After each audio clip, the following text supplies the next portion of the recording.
Oh, okay. We did a little bit of this Gemara yesterday. We're on Lamites, like the Lamites Malachas. We're on page 39a. And I'm going to go back a few lines, even though we did some of this yesterday, because it's easier for me to do it again inside than to explain it all outside. We'll start from Itmar. Itmar is a statement from Amiraim. It's 3 lines from the top.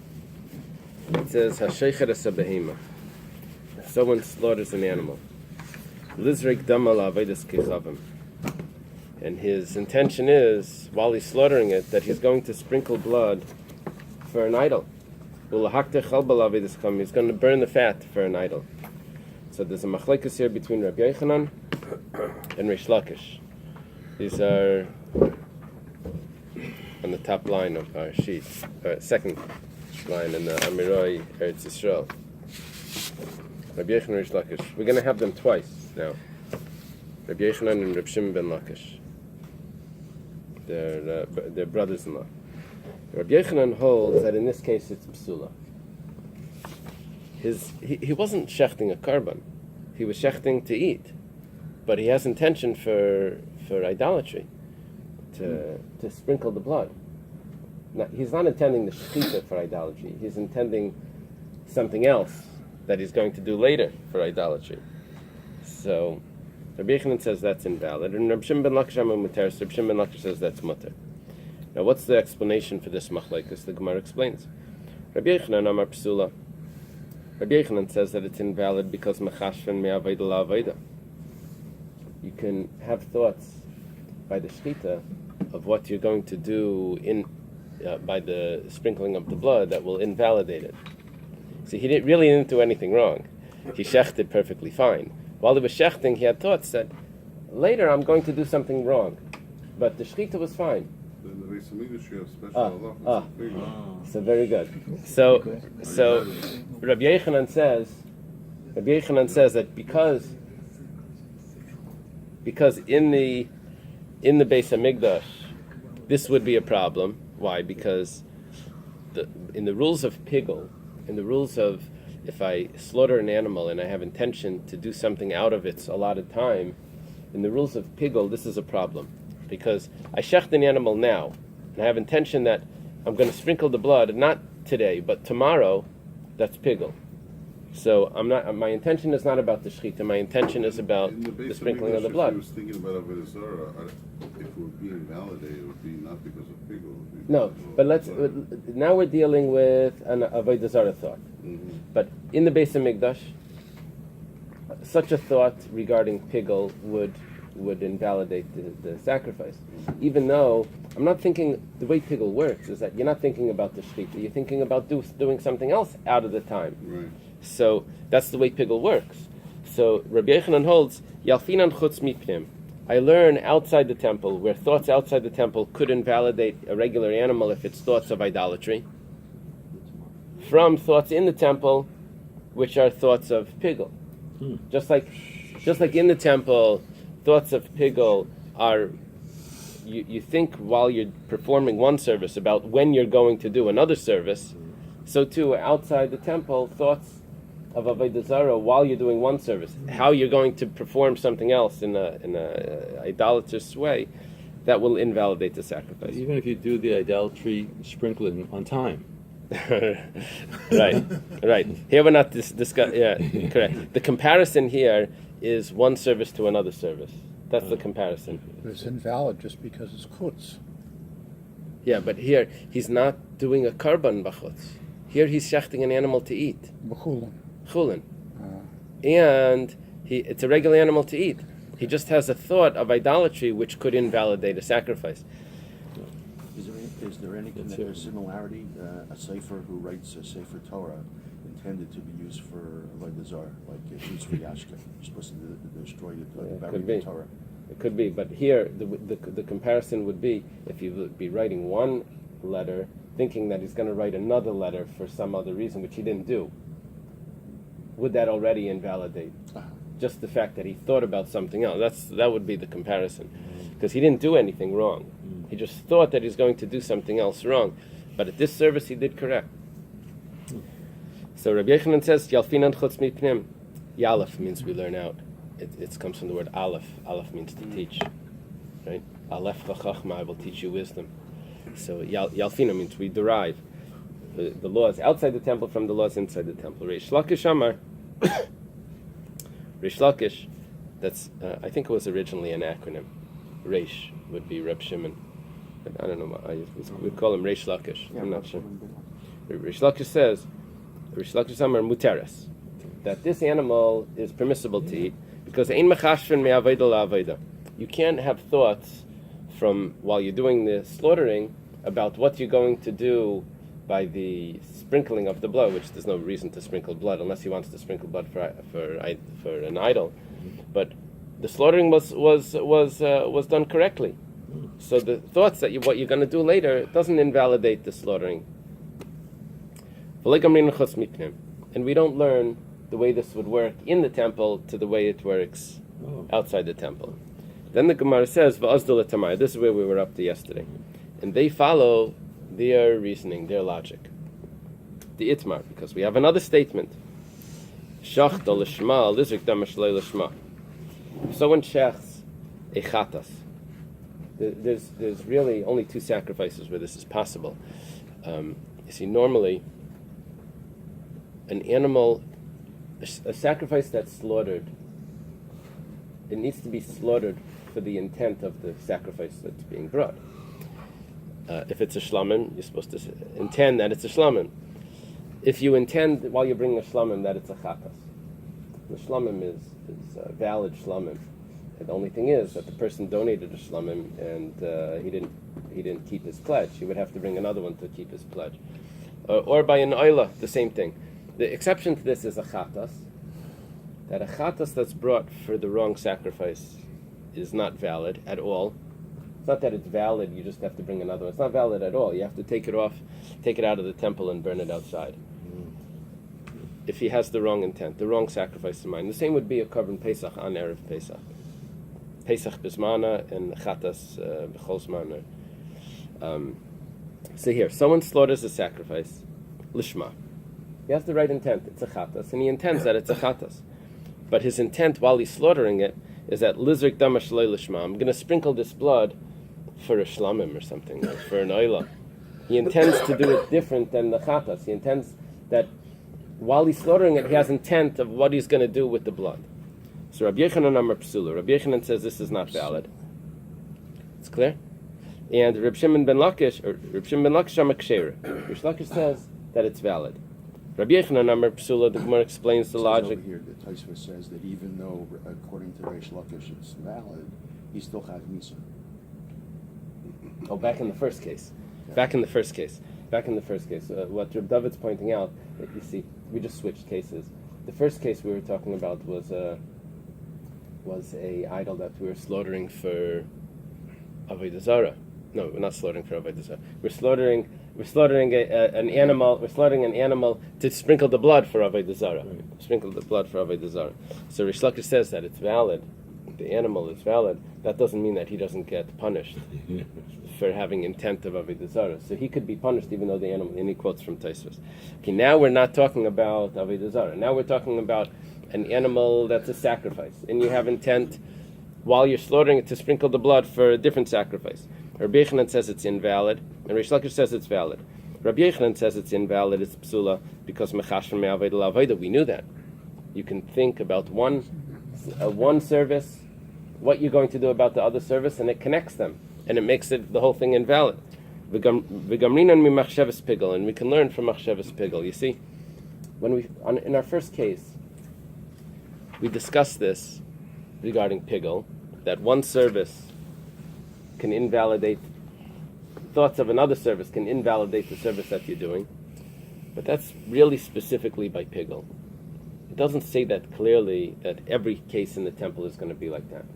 Shaloi lishma, if I think while I'm slaughtering the animal that I'm going to sprinkle the blood for the wrong sacrifice, it doesn't say that those two services combine and it invalidates the shechita.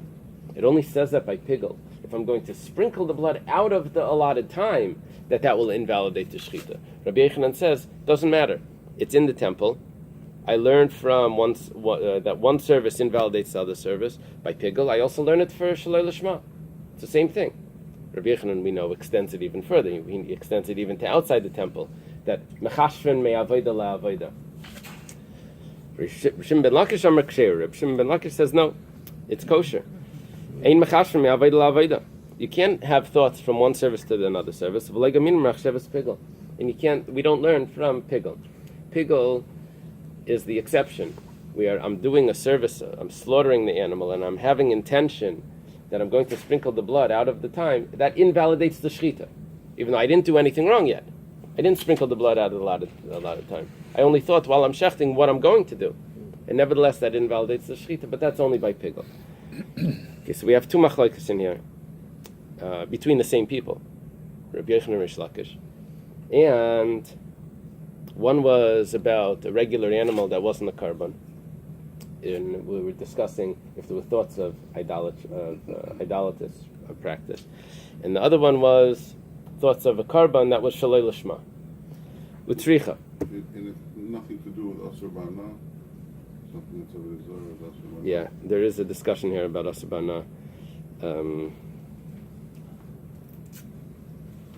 There's a discussion here about that the sacrifice should be Asur Bana. No, I'm not talking about the sacrifice. Not the sacrifice. I mean that the shechita.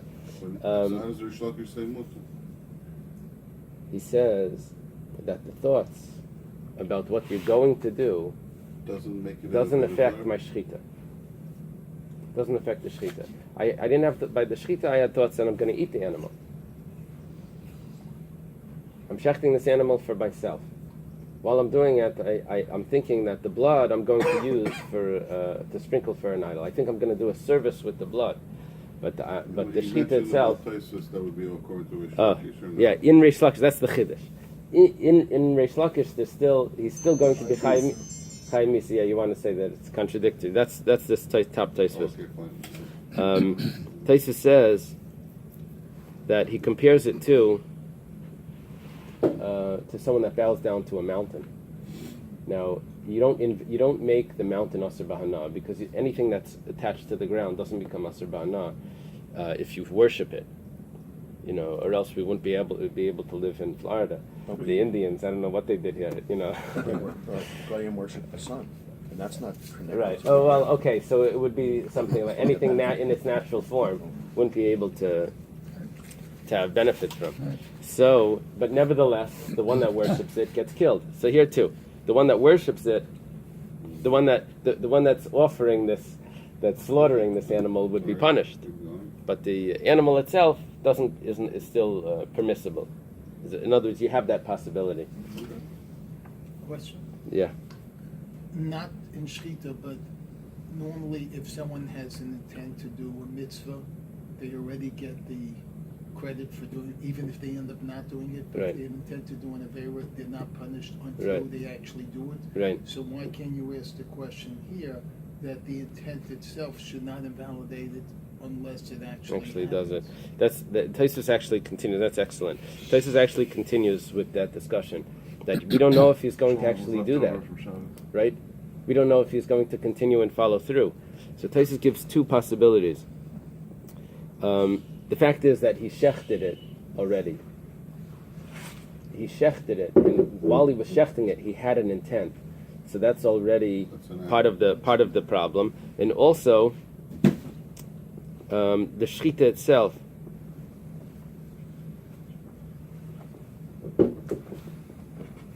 Yeah, that's his basic answer. That because he was doing an act with this intent, there's already a problem. There's already a problem there. Okay. Now, the Gemara wants to explain why I need to have two machlekes two arguments between Rabbi Yochanan and Rish Lakish if they're very, very similar. They're both about, does one service affect the validity of another? Thinking about a different service while I'm doing this service. They're both the same. So it says tzricha.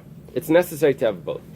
Di'i et marbaha, because if it only would have taught me that one, which is the first one, which is referring to an animal that was a regular shechita. B'hakam Reb Shimon ben Lakish. Over there, Reb Shimon ben Lakish says that it's permissible. Mishum d'chutz mipnim la yalfinan. I don't learn outside the temple from what takes place in the temple. What's in the temple is different. The thoughts affect one another. One service affects the other service. Aval pnim mipnim, but shechting achatos with the intention that I'm going to sprinkle the blood for a shlamim or for an Eila, that would ema maidi leila Rabbi Yochanan. He would agree with Rabbi Yochanan that in the temple itself, one service will affect the other service. So it has to tell me that he doesn't agree with Rabbi Yochanan in that case. If it wouldn't have told me the case inside the temple that Rish Lakish argues, I would have thought he agrees. V'yitmar bahach, and if it would say regarding this one, or if it would only teach me the one in the temple, Vahi kamer Rabbi Yochanan. Over there, Rabbi Yochanan says that thoughts of one sacrifice by the wrong sacrifice by the zrika will affect the shechita. Aval baha, but outside the temple, ema maidel Rishim ben Lakish, I would say that he agrees to Rish Lakish that I don't say that thoughts of by the shechita, what you're going to do by the sprinkling of the blood, that it would affect it. So tzricha, that's why we need both. Okay. Masav Rav Sheshes. Rav Sheshes has a question. We're going to go back to what we mentioned in the Mishnah now.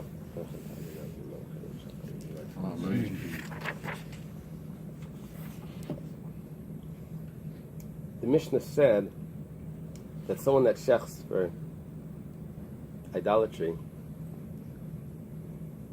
someone that shechs for an idolater, someone that shechs an animal for a non-Jew. So we said that the shechita is valid. And even though there was an owner there that was an idolater, and he could have had thoughts that his animal that's being slaughtered is going to be brought as a sacrifice or something. For Avodah Zarah. For Avodah Zarah. Nevertheless, the Tanna Kama says that it's valid. Rabbi Elazar or Rabbi Eliezer says that it's invalid. And Rabbi Yossi comes along and says a Kal V'Chaimer. We're going to see Rabbi Yossi's opinion right here. Amar Rabbi Yossi Kal V'Chaimer Advarim. Kal V'Chaimer that it's valid. The slaughtering is valid even though a non-Jew owns the animal and a Jew is slaughtering it. We're not going to say that the thoughts of the non-Jew who owns it is going to affect the slaughtering of the Jew here. He says it's a Kal V'Chaimer. Do you want to see where Rabbi Yossi is? Rabbi Yossi is in the center and the students of Rabbi Akiva. Well, here's the issue. I would like it to be Rabbi Elazar, but all the texts say that it's Rabbi Eliezer, which takes me off the generation. It throws us off because Rabbi Eliezer is 2 generations up. 4. Yeah. Is that okay? Can a guy argue with somebody? Yeah, it happens, but you see, it's so common that there's a mistake between Eliezer and Elazar because it's usually printed as Reish Aleph, and you never know. But whenever it says Rabbi Eliezer in the Mishnah, it's always Rabbi Eliezer ben Horkinus. Rabbi Eliezer the Great, the student of Rabbi Yochanan ben Zakkai. Whenever it says Rabbi Elazar in the Mishnah, it's always Rabbi Elazar ben Shemua, who's a student of Rabbi Akiva, the friend of Rabbi Meir. So, anyway, whatever it is, I'm not going to be the one to check the manuscripts. Although I have a Dikduki Sefer at home that does the Elazar job. have another name too. Didn't you call him something else instead of Ben Shemua yesterday? You called Rabbi Elazar Ben Pedas. That's in the Talmud. In the Gemara, whenever it says Rabbi Elazar, it's always Rabbi Elazar ben Pedas. In the Mishnah, whenever it says Rabbi Elazar, it's always Rabbi Elazar ben Shemua. So The Thomas Rebbe with the Yud, and the Gemara is with Rabbi. but that would only be Israel versus Bavel. That doesn't, not necessarily like Rabbi Zera. That has to do with Israel. Okay, so Interesting. Does the sheikhet own the cow? no, It's already set. It's known before that the sheikhet doesn't own the cow. right. The chiddush over there in the Mishnah was that Rabbi Eliezer says that even if the sheikhet owns the whole thing, and the guy only is getting the diaphragm, a little piece of the animal, nevertheless it's invalid. That's a chiddush. Now it. By Reish Lakish or Rabbi Yochanan. But it says that he's sheikhet and he's thinking to sprinkle the blood. This is his animal. That's a Jew. Or it's not his That's animal. that's a regular Jew. It's shechting. But it's his animal. It's his animal. Yeah. It's his animal. It's a Jew.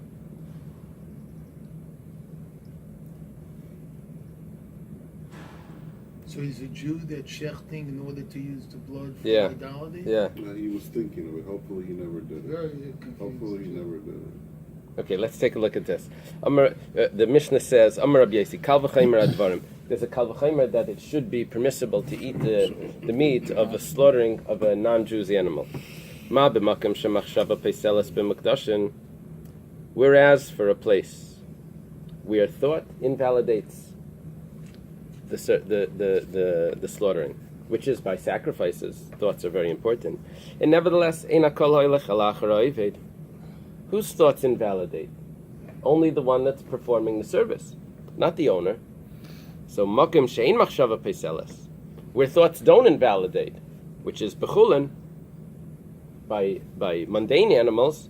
Is it not a kal v'chomer that the thoughts should only follow the one that's slaughtering and not some other guy that's standing on the side? His thoughts are going to affect it happens to be he's the owner, but that's Rabbi Yasi saying by kudshim where the thoughts affect the service. Over here by chulin, thoughts don't affect the service. How are you going to say that the owner's thoughts are going to affect the shechita? The Gemara asks an obvious question: Ma yein machshava peiseles b'chulin? What do you mean thoughts don't invalidate a mundane animal?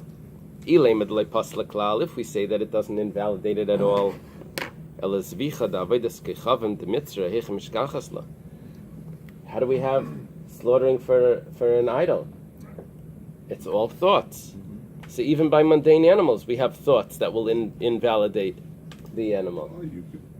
What do you want to say? How do you want to answer? No, I'm saying you could shecht on top of a Zara. That's a whole part of a whole rituals. But I think what we would say over there is that even in the next Mishnah, Sheichet Layam, in two Mishnah, that it looks like you're slaughtering, but it's all of that is the thoughts that go along with it that invalidate it. Wow. You can see that the action is undisputed. You go to an altar of Avodah Zarah and you shecht over there. I don't even think the guy needs any thoughts at that. But that would be that. You want to say that it's the action without the thought? They say hey chidami, so you answer hey chidami. That It would only be in such a case. An altar of Avodah Zarah, and he shechted on the altar of Avodah Zarah, where it's undisputed that that's what was going on. And even if the guy at the moment he shechted had zero thoughts, he's on the mizbech of Avodah Zarah. What's he going to say?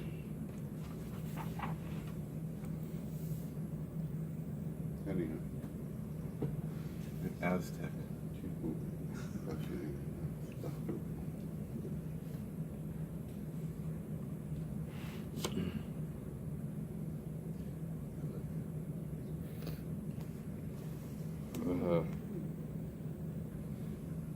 What do you say, Yaakov? You have a That's not the question? standard case. That's not the I know, but we're pressured here to find the case.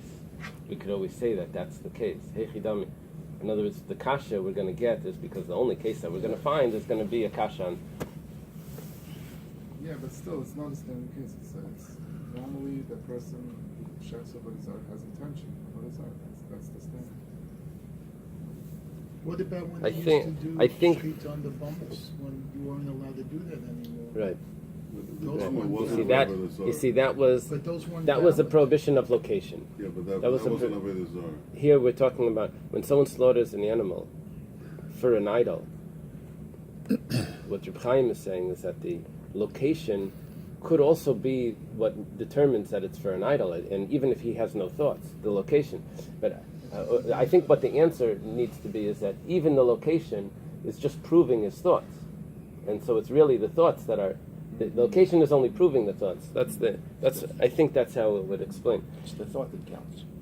So if there's no such thing as thoughts by chulin that invalidated, so how do we have slaughtering for? We know we have all these halachas of slaughtering for an idol. Ela pshita, rather it's obvious. Me'avoida la'avoida. What we mean to what's our comparison? By kodshim, I can compare. I can think about one service while I'm performing a different service, and that invalidates the animal. But that doesn't work by chulin. So in other words, we made a contrast between kodshim and chulin. That one of them, kodshim, has thoughts that will invalidate. Chulin doesn't. Now, that's not true. Chulin also has thoughts of an idol. So we're going to say that no, The contrast is thoughts from one avodah to another avodah, one service to another service. So that will only apply by kachim. But by chulin, you can't go from one service to another service. If you're slaughtering an animal and you intend to sprinkle the blood, that doesn't invalidate. It's going to be a question. V'hachi kamar. And this is what it means. Ma b'makom shemachshava peiselas b'mukdashin. These are the words of Rabbi Yosi with some added in explanation to make it fit. Whereas for a place where thoughts invalidate the animal, where is that? That's by sacrifices, b'mukdashin, sanctified things. Me'avodah la'avodah. Over there it works from one service to another service. If I think about sprinkling the blood while I'm slaughtering, it's going to affect the slaughtering. And nevertheless, ein hakol haylech el ha'avid.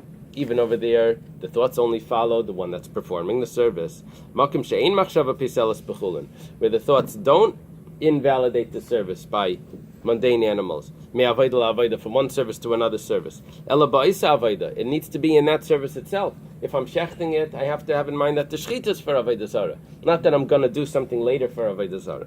Einay din shli kol haylech el achar sheichet.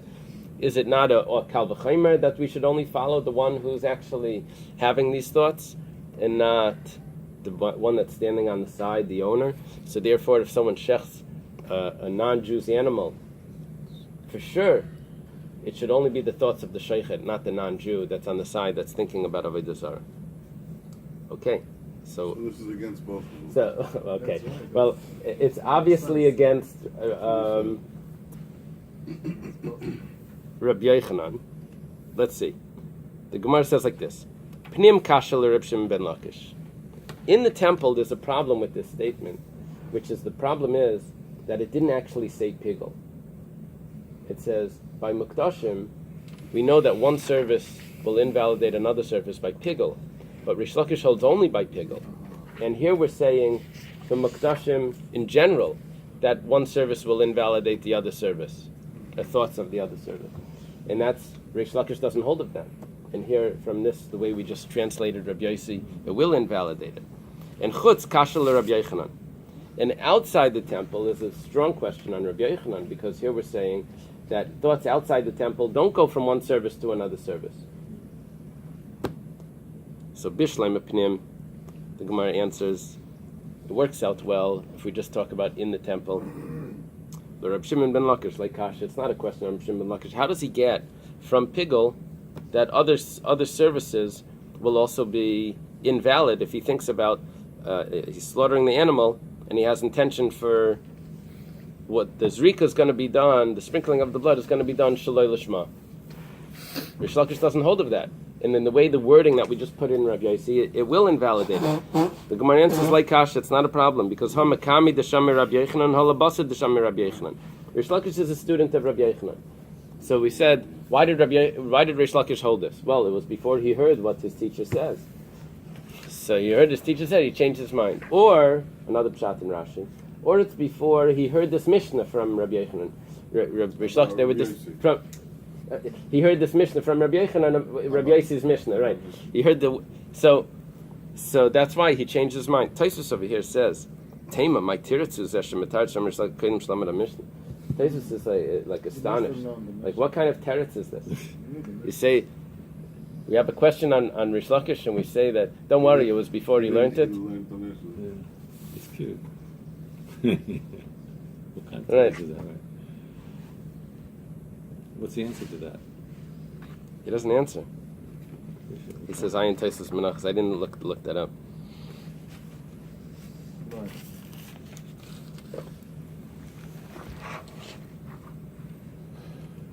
Elachutz kasha Rabbi Yochanan. But outside the temple, that's a question on Rabbi Yochanan. Why? Because Rabbi Yochanan says that one service to another service will invalidate an animal. If someone's slaughtering an animal, he has intention he's going to do something wrong by when he's sprinkling the blood, that invalidates the animal. Here it's clear that me'avodah la'avodah doesn't invalidate for a mundane animal. So Rav Sheshis, who asked the question, "Hu ma'asav la v'hu mefarak la?" He says, we're not compelled to say that that's the case of Rabbi Yosi. There's other options here. The other option is, he answers, Ba'arba Avaidas. We're talking about 4 services. There's 4 services that could invalidate a carbon. How many services are that could invalidate a mundane animal? There's only two. So we have a kal v'chomer anyway. So what's the kal v'chomer? If there's four services that could invalidate the animal, but nevertheless the one that's performing the service is the only one that matters, not the guy that's standing on the side or the owner. So for sure, where there's only two services that could invalidate the animal, for sure it's only the one that's performing it, not the guy that's standing on the side. In other words, any leniency that I'm going to find in a sacrifice will allow me to do this kal v'chomer. So our first leniency, we thought, we only have one option here. It's going to be having thoughts of one service while you're performing the other service, and then we're going to be left with a question on Rish Lakish and a question on Rabbi Yochanan. So no, there's other ways of learning Rabbi Yossi that it was because we didn't have another option. But here, look, this is an easy one. And this is what he's saying. Whereas for a place where thoughts invalidate, which is b'mukdashin, in how many possible places do you have thoughts that could invalidate? That's ba'arba avodas. In the four services. What are the four services? The shechita, the slaughtering, the catching the blood, the sprinkling of the blood, the halacha, the walking of the blood, and then the sprinkling of the blood, the walking into the temple and the sprinkling. And nevertheless, when you have all of those opportunities to mess up, it only goes after the one that's performing the service, not the owner. Where thoughts don't matter, which is bechulin.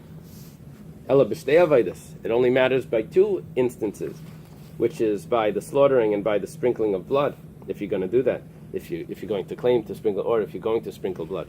Should it only not follow, is it not a kal v'chomer that it should only follow the one that's slaughtering? Okay. So when you say about shechita, what kind of machshava do you need to have in shechita? It's shechting for an idol. That he's not shechting. That mean like No, so the sheichet could mess up the shechita. He's saying that since there's only so few options here by chulin to mess it up, for sure it's only the sheichet, and we're not going to extend it to the owner.